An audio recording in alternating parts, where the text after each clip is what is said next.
Coming up on Tom Sox Weekly, we get to see what it looks like when baseball goes against softball. We'll also hear a few stories about how our players came to Charlottesville and how they've developed thus far. Let's get into it. Welcome to Tom Sox Weekly, presented by Zoom Indoor Cycling. I'm Will Trout. And I'm Destiny Sanchez. We have a great show for you guys this week. In this episode, we'll do some trivia with a few of our Ivy Leaguers. We'll also sit down with a few of our players from the Bluegrass State. But first, let's check out some of the top plays from this week.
Have you ever wondered what would happen when a bunch of Division I baseball players squared up against a Division I softball pitcher? Well, you don't have to go too far to find out.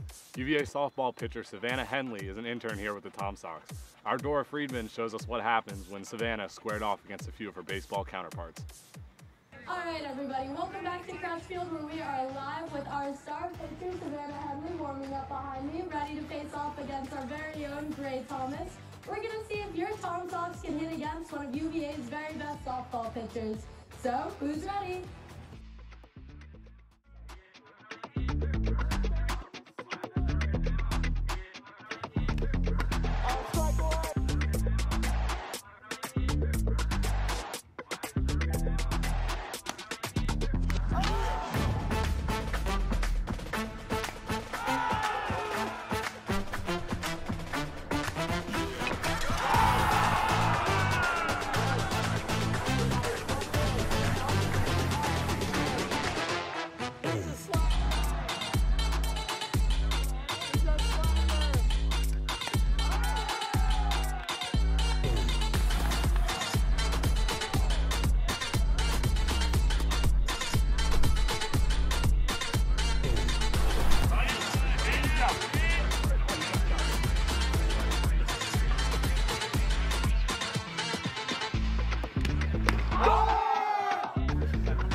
had his first at-bat in 7 years. How did you feel going up to the box? You know, it feels like I never left. I think if I were to hit third tonight, I probably would go 4-4 with 4 nukes. Wasn't really seeing it those first 2 pitches, but you know, you get 0-2, you got to shorten up your stride and just put the ball in play, so that's what I did. And what happened on that second pitch where you swung and I believe missed? I'm not gonna lie to you, I didn't see that at all. I'm not even sure what that pitch was, to be honest with you. All I was seeing was the left field fence, so I honestly think I got really lucky with it. But you know, you put me out there against whoever we're playing today, 4 nukes, like I said. And how good did it feel when you finally got that ball on your third pitch? You know, honestly, just the fact that I made contact was throwing it up. So, you know, to see that I probably, in my opinion, made the best contact of the day was really exciting. And it's a moment I'll never forget, for sure. All right, you've seen it here first. Our pitchers can, in fact, hit a little bit. This is Tom Sox Weekly. I'm Dora Friedman, and see you next week. Thanks, Dora. The Tom Sox have welcomed a number of SEC players in the past several years, but for the first time this summer, we'll be playing host to 3 Kentucky Wildcats. Our Joe Callahan Jr. sat down with UK's Jackson Nove, Christian Howe, and Tanner Kim to talk about their journey from Lexington to Charlottesville. This season is the first time the Tom Sox are hosting players from Kentucky. And not only that, we have 3 of them. We sat them down and asked them how they're acclimating to the Tom Sox this season. Wildcat pitcher Christian Howe said he knew him and his teammates were playing somewhere, and his coaches just happened to settle on Charlottesville. Yeah, honestly, nothing's been too hard. It's still the same sort of thing. Everybody wants to win, and everybody's playing hard. Other than, you know, we're finally kind of getting back into the game and getting used to being with the team and playing again. The randomness of the choice quickly turned into serendipity as the teammates adjusted to the Tom Sox way of life. I mean, we've all been really close for a while. We lived together. We were all in the same class. So we've really gotten to know each other really well. And then coming here, it really helps out. Just having a face that you know really helps you adjust to get the team and get to know other guys, so it's really helped us. Despite moving to a completely different state for summer ball, outfielder Tanner Kim says that truly not much has even changed. I mean, it's still like I said, the same game, still same mindset with everything. You know, baseball is baseball, and it's cool. You got guys from all over, SEC, ACC. I mean, everyone coming together and playing. It's really fun. One thing, however, that did stand out in terms of differences to all of the guys was how the Tom Sox coaching staff was able to help the players grow without completely changing their playing style. I feel like the coaching staff here is really, really good at just knowing what you want to do and like your strengths, and not necessarily trying to change your strengths, and more so just target your weaknesses and really just helping you out the best way you can, but also getting your opinion on, what you're struggling with as well. Coming up on Tom Sox Weekly, we chat with a local prospect who's been making history for the Sox this summer. We'll also test the knowledge of a few of our Ivy League players. But first, let's take a minute to thank our great sponsor, Zoom Indoor Cycling.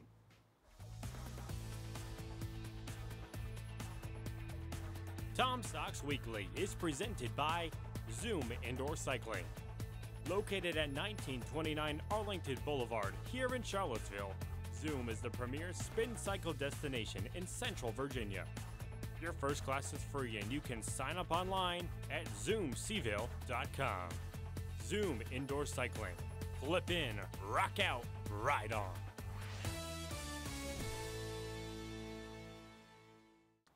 Welcome back to the show. Up until recently, incoming college freshmen were not permitted to play in the Valley Baseball League. However, Central Virginia's Henry Cooke earned a spot on this year's roster. Our Ava Secure chatted with the former Miller School catcher about his experience with the Sox this summer. Here today with us we have Henry Cooke, catcher and youngest player in Tom Sox history. So Henry, thanks for coming out with us today.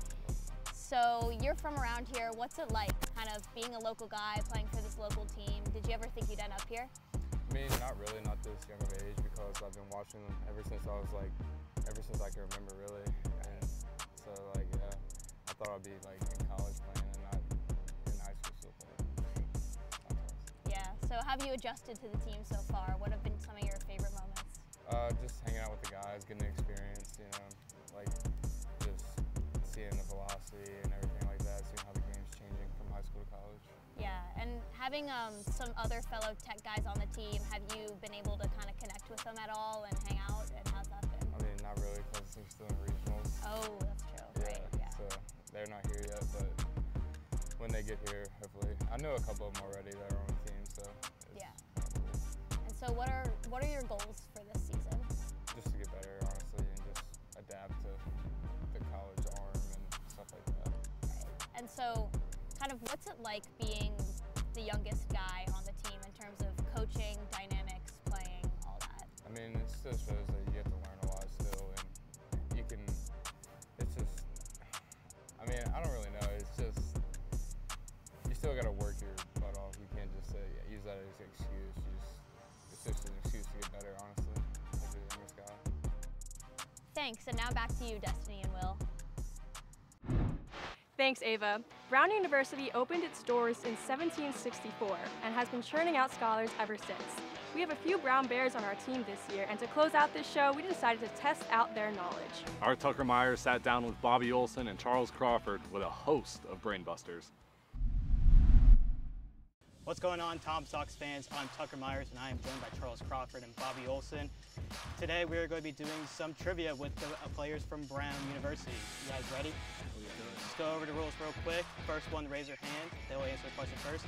If they get it right, they get a point. If they get it wrong, then the next person will answer, see if they can get it right.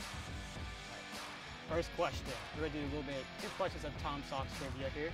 First question, when was the Tom Sox inaugural season? Is it A, 2013, B, 2015, or C, 2017? 2015. That's correct. Charles gets a point. All right, second question. In 2017 and 2019, the Tom Sox won their first 2 VBL championships, and they beat the same team in both games. What team was it? Was it A, the Winchester Royals, B, the Strasburg Express, or C, Percival Cannons? Bobby. Express. That's correct. Bobby gets a point. We're at 1-all. All right, we're gonna move on. We got a little bit of a quick Brown trivia question for you guys. 3 of your Brown teammates were given all Ivy League accolades. Which one was given first team? Is it A, Toby McDonough, B, Ryan Mara, or C, Paxton Myers? Bobby got it first. Yep, 2-1, Bobby. Okay, going to do some quick MLB trivia now. For the 2022 season, who currently leads the majors in home runs? Is it A, Byron Buxton, B, Pete Alonso, or C, Aaron Judge? Charles. Aaron Judge. That's 2-all. Got a close one now. All right, next question. Among the active players, who currently has the most hits of all time? Is it A, Albert Pujols, B, Miguel Cabrera, or C, Robinson Cano? Charles. I'm going to go with Pujols. That's correct, 3-2. All right, last 2 questions. Last category. Both of you guys follow Formula One, so we got 2 Formula One questions. All right, first one. Lewis Hamilton currently is tied for the most F1 driver championships. How many does he have? 7. That's correct. Last question. We got a tied game here. All right. Which racetrack is known as the Grand Jewel? Bobby? That's right. Bobby gets the win.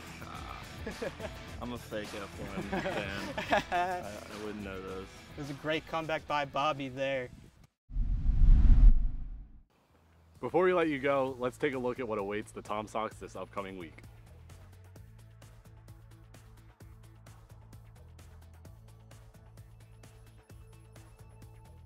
That's all the time we have for this week's edition of Tom Sox Weekly. Until next time, Go Sox!